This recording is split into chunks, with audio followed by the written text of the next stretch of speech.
नमस्कार मित्रहो, मी गार्गी. माझ्या शब्दनिरंतराच्या प्रवासात तुम्हा सर्वांचं मनापासून स्वागत.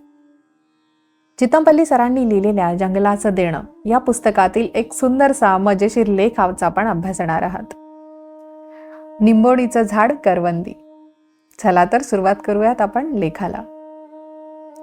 हा लेख एप्रिल 1977 मध्ये अमृतमध्ये प्रथमतः प्रकाशित झाला होता. अतिशय सुंदरसा अभ्यासपूर्ण लेख आहे आणि या लेखाच्या सुरुवातीला आलमेलकर सरांनी केलेलं एक छानसं रेखाटन आहे, पाहण्यासारखं. कदाचित आपल्या बालपणाची आपल्याला या रेखाटनावरून नक्की आठवण येईल. सर लिहितात, लहानपणी आम्ही भावंड चांदण्या रात्री गच्चीत खेळत असू. आई एक अंगाई गीत गायची, ते मला अजून आठवतं. चांदोबा चांदोबा भागलास का, लिंबोणीच्या झाडामागे लपलास का, लिंबोणीचं झाड करवंदी, मामाचा वाडा चिरेबंदी. कडुनिंबाचे झाड दिवसा फारसे आकर्षक दिसत नाही. सायंकाळी मात्र त्याच्या सालीचा गर्द तांबूस रंग काळा दिसू लागतो आणि त्याची सुंदर हिरवी पानं निळ्या आकाशाच्या पार्श्वभूमीवर मोठी मनमोहक वाटतात.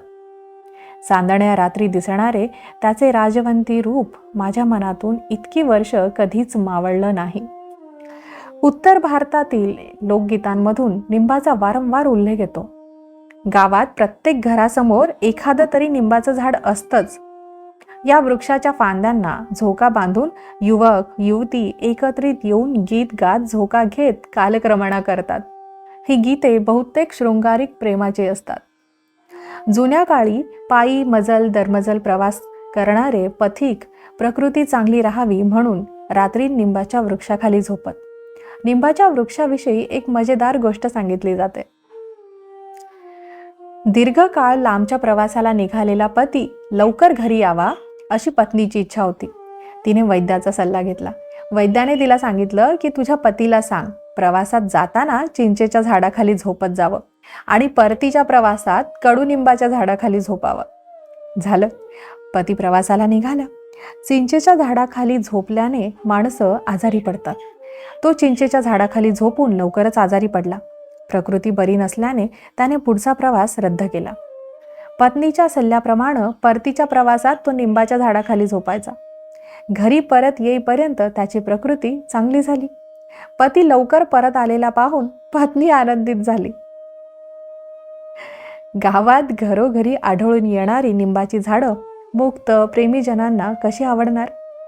हाल सातवाहनाच्या गाथा सप्तशतीमध्ये त्यांचं प्रतिबिंब पडलेलं आहे.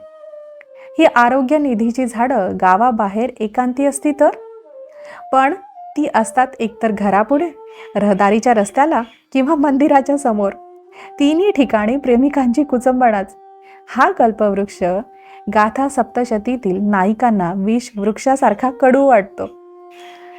पाटलाच्या पोरावर भाळलेल्या एकीने निरोप पाठवला.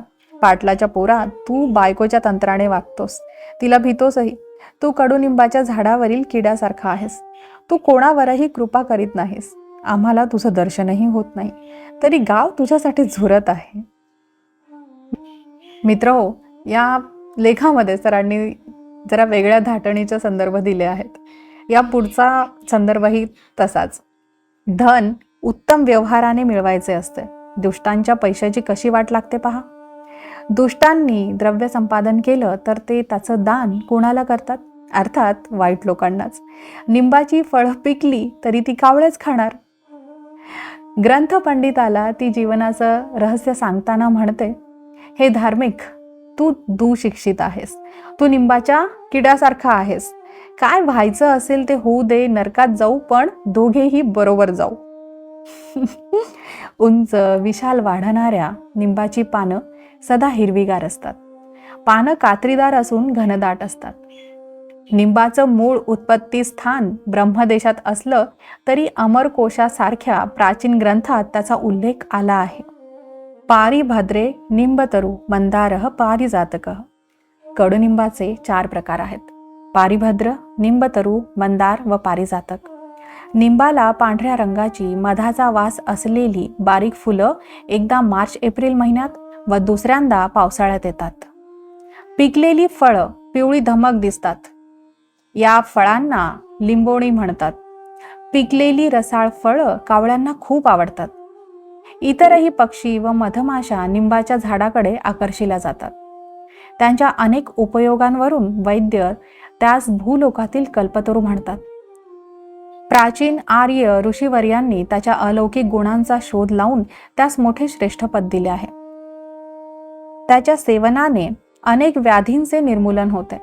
या वृक्षाची नुसती पानेच खाऊन राहिलेले तेजपुंज आणि शक्तिमान असे काही विरक्त कधी कधी नजरेस पडतात. निंबाची छाया घनदाट व गार करवंदी असते. निंबाचा वृक्ष फार जुनाट झाला म्हणजे त्याच्या खोडास शुद्ध चंदनाचा सुवास येतो. हा एकदा तोडला तरी त्याची मुळे फुटून त्याचा काही वर्षांनी मोठा वृक्ष होतो.